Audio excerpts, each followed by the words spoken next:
طوطے اور سونے کا درخت۔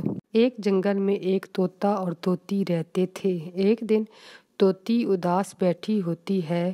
طوطا کہتا ہے کہ تم اداس کیوں ہو؟ تو طوطی کہتی ہے کہ میں کوئی کام کرنا چاہتی ہوں جس سے کسی کی مدد ہو سکے۔ تو طوطا کہتا ہے اس میں کیا مشکل ہے، میں نے جنگل میں ایک سونے کا درخت دیکھا ہے، تم وہاں سے سونے کے پتے توڑ کر غریب لوگوں کی مدد کر سکتی ہو۔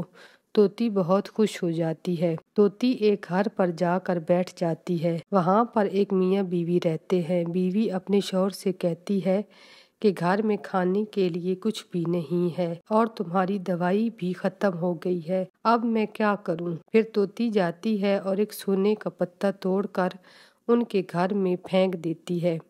جب وہ عورت سونے کا پتا دیکھتی ہے تو خوش ہو جاتی ہے اور اپنے شوہر سے کہتی ہے میں ابھی کھانا اور دوائی لے کر آتی ہوں۔ ان کی خوشی دیکھ کر طوطی بھی خوش ہو جاتی ہے۔ دوسری رات پھر طوطی ایک گھر پر جا کر بیٹھ جاتی ہے۔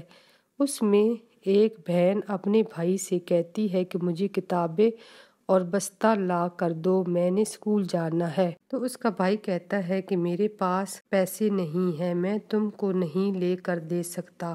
طوطی جاتی ہے اور سونے کا پتا توڑ کر ان کے گھر پھینک دیتی ہے۔ جب وہ لڑکا سونے کا پتا دیکھتا ہے تو خوش ہو جاتا ہے اور بہن سے کہتا ہے کہ میں صبح ہی تمہارے لیے بستہ اور کتابیں لے کر آؤں گا۔ اس طرح سے طوطی ہر روز ایک نہ ایک گھر پر بیٹھتی اور سونے کا پتا توڑ کے ان کے گھر پھینک دیتی۔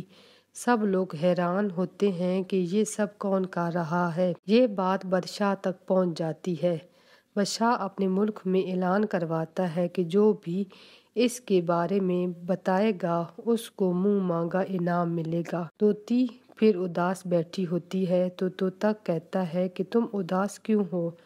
تو طوطی کہتی ہے کہ درخت کے پتے ختم ہو گئے ہیں، اب میں کیا کروں؟